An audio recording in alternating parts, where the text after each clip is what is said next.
علم نور ہے، علم نور ہے، علم نور ہے، علم نور۔ بسم اللہ الرحمن الرحیم۔ معزز طلباء کرام، آج کی ہماری جو ویڈیو ہے اس کا عنوان ہے اسماء ظروف۔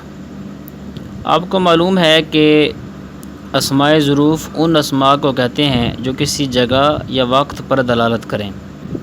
پھر ان کی دو قسمیں ہیں، ظروف زمانیہ، ظروف مکانیہ۔ ظروف زمانیہ وہ ہیں جو وقت پر دلالت کریں، اور وہ یہ ہیں اذ، اذا، متی، کیف، ایان، امسی، مذ، منذ، قط، عود، قبل، بعد۔ اور ظروف مکانیہ وہ ہیں جو جگہ پر دلالت کریں، اور وہ یہ ہیں حیث، قدام، تحت، فوق۔ اب ہم آپ کو ظروف زمانیہ کی تفصیل بتائیں گے کہ ان کا استعمال کب ہوتا ہے اور کس معنی میں ہوتا ہے۔ اذ پہلا جو ظرف زمان ہے ان میں سے پہلا اذ ہے۔ اذ جو ہے یہ ماضی کے لیے آتا ہے، اس کا معنی ہوتا ہے جس وقت، اگرچہ مضارع پر داخل ہوتا ہے، معنی اس کا جس وقت ہوتا ہے۔ جیسے جئتک اذ طلعت الشمس، یا جئتک اذ تطلع الشمس، میں تیرے پاس آیا جس وقت سورج نکلا۔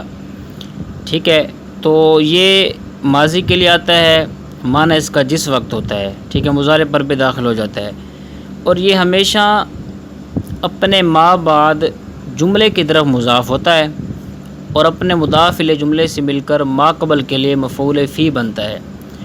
اور اس کا ما بعد جملہ اسمیہ بھی ہو سکتا ہے اور جملہ فعلیہ بھی۔ جملہ اسمیہ کی مثال جیسے اذ ہما فی الغار، ٹھیک ہے، اور جملہ فعلیہ جو ہے اس کی مثال اذ اخرجہ الذین کفروا۔ کبھی کبھی اس کی مضاف الیہ جملہ کو حذف کر کے اس کے عوض اس پر تنوین لے آتے ہیں، جیسے یومئذ اور حینئذ۔ یہ اصل میں یومئذ تھا، یومئذ کان کذا، اور حینئذ تھا، حینئذ کان کذا۔ پھر کان کذا جملہ کو حذف کر کے اس کے عوض اذ پر تنوین لے آئے۔ اچھا، کبھی کبھی اذ تعلیلیہ ہوتا ہے اور اس لیے کا معنی دیتا ہے، یعنی تعلیلیہ جب ہوگا تو اس کا معنی ہم کریں گے اس لیے۔ جیسے مثال ہے وعسا غیر متصرف اذ لا یشتق منہ مضارع و اسم فاعل و مفعول و امر و نہی۔ یعنی مثال دیا کہ عصا جو ہے وہ غیر متصرف ہے اس لیے کہ اس سے فعل مضارع، اسم فاعل، مفعول، امر اور نہی وغیرہ مشتق نہیں ہوتے، تو یہاں پر اس لیے کا اس کا ترجمہ ہم نے کیا ہے۔ کبھی کبھی اذ مفاجاتیہ ہوتا ہے اور اچانک کا معنی دیتا ہے، ٹھیک ہے، تو اچانک کا معنی بھی کبھی کبھار یہ دے دیتا ہے۔ ٹھیک ہو گیا۔ اگلا جو دوسرا ہمارا لفظ تھا وہ تھا اذا۔ اذا یہ مستقبل کہلاتا ہے، جیسے آتی کا اذا تطلع الشمس۔ اگر یہ ماضی پر داخل ہو تو اس کو بھی یہ مستقبل کے معنی میں کر دیتا ہے، مضارع پر داخل ہوتا ہے، اور اگر ماضی پر داخل ہو جائے تو اس کو بھی مستقبل کے معنی میں کر دیتا ہے لفظ اذا۔ جیسے اذا جاء نصر اللہ والفتح، جب اللہ کی مدد آئے گی، تو اب یہاں پر ماضی کو مضارع کے معنی میں کر دیا۔ یہ بھی اذا کے بارے میں بتا رہا تھا کہ یہ بھی ما بعد جملے کی طرف مضاف ہوتا ہے اور اپنے مضاف الیہ جملے سے مل کر ما قبل کے لیے مفعول فی بنتا ہے، اور یہ اکثر شرط کے معنی کو متضمن ہوتا ہے۔ اس وقت اس کے بعد دو جملے ہوتے ہیں، پہلے کو شرط، دوسرے کو جزا کہتے ہیں، جیسے اذا شاء شرع۔ ٹھیک ہے، اس وقت اذا کو اسم ظرف متضمن بمعنی حرف شرط کہتے ہیں۔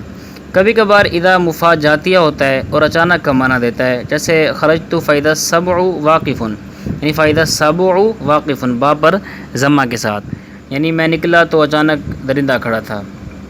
اب یہاں پر جو اذ ہے، ان مثالوں میں ہم نے اذ اور اذا بتایا، تو اذ میں جو، کیونکہ یہ بھی ظروف مبنیہ ہیں، ٹھیک ہے، تو اذ میں جو شبہ وضعی اور شبہ افتقاری پائی جاتی ہے۔ گزشتہ ویڈیو میں ہم نے اسم کی مبنی الاصل کے ساتھ مشابہت کی 10 صورتیں بتائی ہیں، تو ان میں ایک شبہ وضعی اور شبہ افتقاری تھی، وضعی اور افتقاری، تو اذ میں وہ پائی جاتی ہے۔ اور اذ جو ہے نا عام طور پر مفعول فی بنتا ہے، البتہ کبھی مفعول بہ بھی واقع ہو جاتا ہے، جیسے وَاذْكُرُوا اذ كُنتُمْ قَلِيلًا، وَاذْكُرُوا اذ كُنتُمْ قَلِيلًا۔ اسی طرح وہ اذ جو آیات کے شروع میں ہو، فعل محذوف اذکرو کے لیے مفعول بھی بنتا ہے، ٹھیک ہے، جیسے وَإِذْ يَرْفَعُ إِبْرَاهِيمُ الْقَوَاعِدَ یعنی وَاذْكُرُوا إِذْ يَرْفَعُ، اور کبھی مفعول بھی سے بدل بھی واقع ہوتا ہے، جیسے وَاذْكُرُوا فِي الْكِتَابِ مریم اِذِ انْتَبَذَتْ، اور کبھی مضاف الیہ بھی، جیسے بعد اذ ہدیتنا۔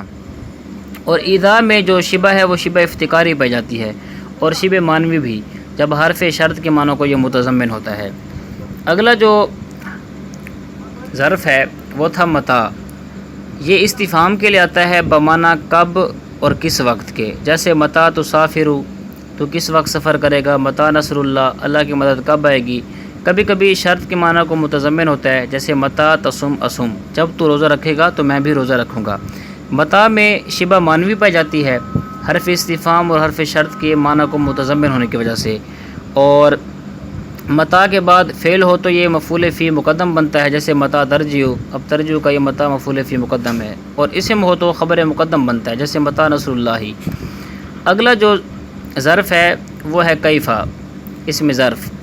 کیفا یہ حال دریافت کرنے کے لیے آتا ہے، جیسے کیفا حالو کا، تیرا کیا حال ہے۔ کبھی کبھی شرط کے معنی کو متضمن ہوتا ہے، جیسے کیفا تصنع اصنع، جیسے تو کرے گا تو میں بھی ویسے ہی کروں گا۔ کیفا میں بھی شبہ مانوی پائی جاتی ہے حروف استفہام اور حرف شرط کے معنی کو متضمن ہونے کی وجہ سے، اور کیفا کے بعد اسم واقع ہوگا یا فعل واقع ہوگا۔ اگر اسم واقع ہو تو کیفا خبر مقدم بنے گا اور وہ اسم مبتدا مؤخر، جیسے کیفا حالو کا، اور اگر فعل ہو تو دیکھیں گے فعل ناقص ہے فعل تام۔ اگر فعل ناقص ہوگا تو کیفا اس کے لیے خبر مقدم ہوگا، جیسے کیفا کان نکیر، اور اگر فعل تام ہوگا تو کیفا اس کے فاعل سے حال مقدم ہوگا، جیسے الم تر کیف فعل ربک۔ اگلا ظرف ہے ایانا، یہ کسی امر عظیم کا وقت دریافت کرنے کے لیے آتا ہے، جیسے ایانا مرساہا، ایانا یوم الدین، قیامت کب آئے گی۔ تو ایانا میں شبہ مانوی پائی جاتی ہے حرف استفہام کے معنی کو متضمن ہونے کی وجہ سے، اور ایانا ترکیب میں خبر مقدم بنتا ہے۔ متا اور ایانا میں دو طرح کا فرق ہے، متا ماضی اور مستقبل دونوں کے لیے آتا ہے، جبکہ ایانا صرف مستقبل کے لیے آتا ہے، اور متا چھوٹی اور بڑی تمام چیزوں کے بارے استفہام کے لیے آتا ہے، جبکہ ایانا صرف بڑی چیزوں کے بارے میں استفہام یعنی سوال کرنے کے لیے آتا ہے۔ اگلا ظرف ہے امسی، امسی یہ گزشتہ کل کے لیے آتا ہے، جیسے جی تو امسی، میں گزشتہ کل تیرے پاس آیا۔ اب امسی میں جو شبہ ہے وہ مانوی پائی جاتی ہے ماضی کے معنی کو متضمن ہونے کی وجہ سے۔ اگلے جو ظرف، اس سے اگلا جو ظرف تھا وہ ہے مز اور منزو، یہ دونوں کبھی ابتداء مدت بیان کرنے کے لیے آتے ہیں، یعنی مدت کی ابتدا کو بیان کرتے ہیں جب متا کا جواب بننے کی صلاحیت رکھتی ہوں۔ جیسے کوئی سوال کرے متا ما رأیت زیدن، تو اس کے جواب میں کہا جائے گا ما رأیتہ مذ یوم العید، یعنی ابتداء مدتی عدم رؤیت ایاہ یوم العید، یعنی میرے اس کو نہ دیکھنے کی ابتدائی مدت عید کا دن ہے۔ اور کبھی یہ جمیع مدت بیان کرنے کے لیے آتے ہیں جب یہ کم کا جواب بننے کی صلاحیت رکھتے ہوں، جیسے کوئی سوال کرے کم مدتن ما رأیت زیدن، تو اس کے جواب میں کہا جائے گا ما رأیتہ منذ یومانی، یعنی جمیع مدتی عدم رؤیتی یاہ یومان، میرے اس کو نہ دیکھنے کی جمیع مدت 2 دن ہے۔ تو یہ ہم نے مز اور منزو کے بارے بتایا۔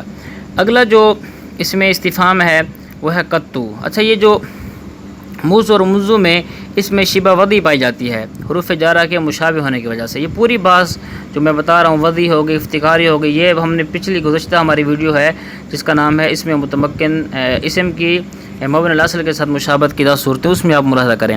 قطو یہ ماضی منفی کی تاکید کے لیے آتا ہے اور کبھی کا معنی دیتا ہے، جیسے ما ضربت زیدن قطو، میں نے زید کو کبھی نہیں دیکھا۔